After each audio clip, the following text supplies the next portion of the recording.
Hello Gemini! Welcome back po sa ating channel, ang puro-purong Asul Pinoy Tower 999. So this is your timeless reading. Anytime na makita, mapanood, na-recommend, or napansin mo lang din, that is the right time na kailangan mo pong marinig ang mensaheng ito, Gemini. Nakapag-shuffle na din po tayo at may mga cards na din po tayo dito sa lamesa. Pinakaunang card na lumabas sa'yo, Gemini, Six of Wands. Ay, nako naman. Talagang napakaganda. Oo. So, the first card is the strongest. Ayan, nagustuhan ko siya sa totoo lang. Yes, yes, yes. So this card, yung bang maraming crowd, marami pong mga supporters, marami pong mga tao, may community, neighborhood, even sa work, ganun, you are receiving recognition, rewards, for a job well done, harvest for your hard work, harvesting. Ayan, so, pagpitas, ng mga bunga. Oo, pagpitas po ng mga bunga, may mga supporters, may mga taong talagang inspired sa'yo, Gemini, napakahusay, napakagaling daw po, achiever yarn, achiever yarns, Gemini, kung ano man no, sa halimbawa kung may recognition man sa school, ikaw talaga yung pinaka, number one. Ayan, ikaw yung maraming mga achievement, mga awards, mga certification. I can see dito na mas nakikita ka, Gemini, mas kilala, kasi fame kasi, itong ganitong card, fame, popularity, kiniklaim yung ganung energy. You are winning, Kung hindi man sa maraming tao, sa neighborhood, community, sa mga coworker, or sa mga classmates, sa pamilya mo lang din, Gemini. Halimbawa, ito yung mga nagawa mo tapos celebrate, konting lang naman, hindi naman kinakailangan talagang loud, na talagang i-post, hindi naman. So, yung feeling din talaga na you're winning, winning, small wins in life. Pero I can see dito, hindi lang siya small wins Meron pang darating sa'yo, Gemini. Okay, so naka-retrograde sa Aries, that is the 11th house, Aries, Taurus, Gemini. Oo, yung ng Saturn. So, friendship, partnership. Ano nga yung sa 11th house? Nakalimutan ko. So, ang kasi, di ba, naka-retrograde yung Saturn. Tapos, yung eclipse naman po, nangyari siya sa sign po ng Leo. That is your 3rd house. Gemini, Cancer, Leo. Some of you kasi may late degree, or may early degree, depende. Some of you, it will hit the 2nd house. Some of you, the 4th house. Pero most especially, most of you, Gemini, sa 3rd house po yan siya, yung nangyaring eclipse. Yan, isa na namang eclipse, harbinger of changes, new beginnings, out with the old, in with the new. So, 3rd house is communication. 3rd house is siblings, education, learning, skills, studying, also mga travel, short distance travel, 3rd house, the way na mag-communicate. So, siguro some of you, may pag-aaralan, ideas mo na mas magiging expressive ka pa, tapos i-communicate mo yung mga feelings, emotions mo. And then some of you, yun na nga, learning, studying, mag-upgrade, mag-upskill. And possible din po siya, Gemini, yung sa 3rd house is communication, diba? Phone. Ayan, phone. Bibili ng bagong cellphone, or bibili ng, pwede kasi din, 3rd house yung sasakyan. Lalo na kapag yung Jupiter, nagtatransit siya sa 3rd house ng natal chart ng tao. Oh my goodness. Kapag ka pinangarap, hiniling mo, tsaka, syempre, gawan ng paraan, kumilos-kilos. Kapag gano'n, trabaho, syempre, yun, magic mahulog galing sa langit. Syempre, paghihirapan pa rin. Pero, iba pa rin kapag nakasuporta sa'yo yung kapalaran, yung universe. Kasi tutulungan ka na ma-afford mo, makuha mo siya, tutulungan ka makapag-ipon para mabili yung sasakyan. Ayan, sa Jupiter 3rd house. Okay, sa taas, partnership, unity, love, compatibility, hangman sa baba, ito. So, some of you Gemini, ano, more on love yung topic, yung emphasize, ano, this time, I mean. Love department, dun ka nakafocus, dun yung attention mo, trabaho, tapos love, aw. Kasi ito naman, 'di ba? Ito ulit, 'di ba? Another love pa rin. Although naka-reverse siya, pero yun yung focus mo ngayon, Gemini. Wala kayong ambag niya eh. Wala kayong nakukuha niyang panahon, nakukuhang effort galing sa iyo yung time mo, Gemini, sa pag-iisip dahil sa love. Okay, so may nangyari dito, imbalance, conflict sa taong ito, Gemini, disconnection sa taong ito, lack of accountability, siguro may ginawa siya sa iyo, may nangyari, tapos gusto mong, yung bang maging accountable siya, yung bang maging aware siya sa mga ginagawa, yung mga sinasabi niya, or sa mga bagay na hindi niya pa rin ginagawa hanggang ngayon, walang effort, ganun. So, parang, hay nako, ayoko na, wag na nga lang, Huwag na nga lang kausapin. Ay, ayaw kong kausap ang taong ito. Nung time na kailangan ko siya, nung time na hinihintay ko siya, hindi dumating. Tapos nung time na ayoko na, saka pa dumating, ay nako, bala ka nga dyan. So, ayan, hindi mo kinakausap ang taong ito. Gemini, or wala kang panahon sa mga lovey-dovey. Wala kang panahon sa mga love department na yan. Ay nako, ang importante sa akin ngayon, pera. I go, Gemini, go. Okay. Sa baba, feeling trapped, confined, self-limiting beliefs, uncertainty, lack of direction, needing release, letting go. Lumabas kasi ito kanina, tapos binalik ko. Sa totoo lang, kasi lumabas ito sa Aries. And then, habang nag-shuffle ako ulit, bumalik siya. Lumabas siya ulit, Gemini. So, kinuha ko na lang din. Yan, dito sa baba. Okay? Kasi love sa taas, yung nasa sa ulo, sa isipan, nasa taas, tapos dito naman po sa baba. Ito yung dapat ginagawa, no? Ito yung foundation, ito yung kung di kakayanin, no? Dito siya. So, meaning yan, Gemini, ay wag pong nagpapadala sa pag-ibig, ano? Dahil doon, nawala ng focus. Dahil doon, maraming distractions. The devil cannot reach you, Gemini. The devil cannot reach you, Gemini. So, he sends you love. Para ma-distract ka daw po. Parang yung pampatigil, ay nako, napakabagal. Bumagal yung trabaho. Bumagal yung mga ginagawa ko dahil sa taong ito. Kailangan kong, oh my goodness. Okay, so, confined kasi ito, feeling stuck ang taong ito. The near future, happy family. I can see naman po na may reunion, tapos babawi sa'yo ulit ang taong ito. Aware naman siya sa totoo lang, pero kasi wala siyang magagawa. Siguro, yung standard mo ganito, siguro ito yung mga gusto mo, tapos hindi niya nami-meet, Gemini. Hindi mo siya, hindi mo nararamdaman, hindi mo nakikita sa taong ito. At wala rin siyang parang tinatanggap niya lang din sa sarili niya, wala na akong magagawa. Siguro trabaho na lang din siya, busy na lang din siya sa ibang bagay kapag kaya na, kapag ka-afford na, time, advice, affection, effort. Okay. So, dalawang beses kasi dito, na nabanggit. Sa taas kasi marriage card kasi yung 2 of cups. Ang ito naman po, wedding.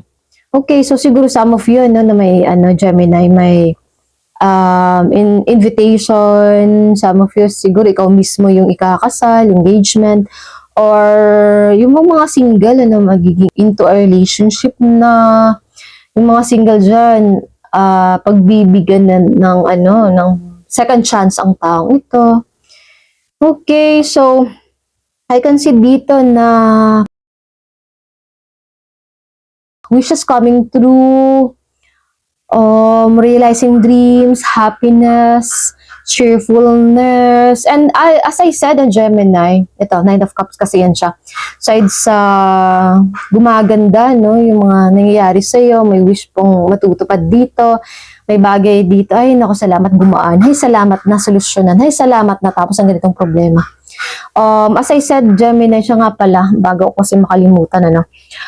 'Di ba, yung Venus nasa sign siya ng Libra sa ngayon. Gemini, Cancer, Leo, Virgo, Libra, so fifth house. Fifth house is hobbies, creativity, romance, even date.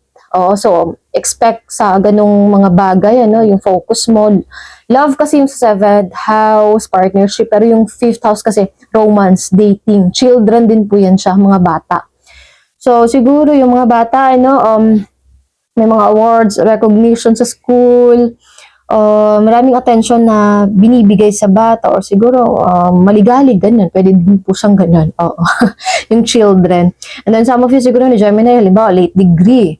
Late ka na, so nasa fourth house pa rin yung Venus. Venus kasi, di ba, is the planet of beauty, the planet of love, and also the planet of satisfaction, luxury items. Di ba, kahit na anong house na matatouch niya ay talaga namang gaganda, ay talaga namang may magandang balita.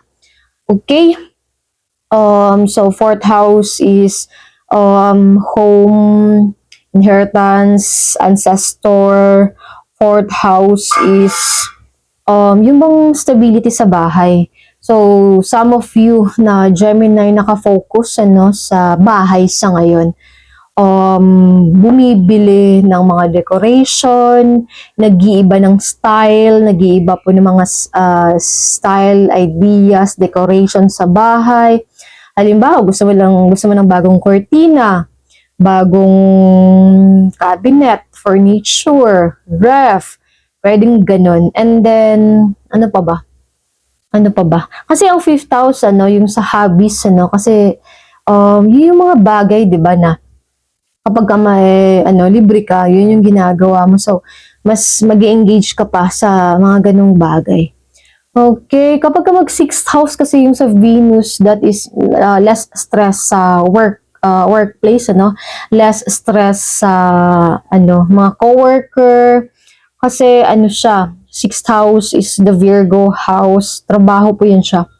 Work, structure, routine, day-to-day basis, kumbaga. Okay, so sa ngayon nasa fifth house and then some of you nasa fourth house pa rin po. As I said, tungkol siya sa bahay. So siguro may natipuhan ka online na magandang cabinet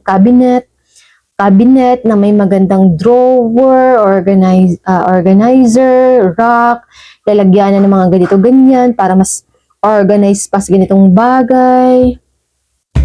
Okay, ano pa ba? Gemini.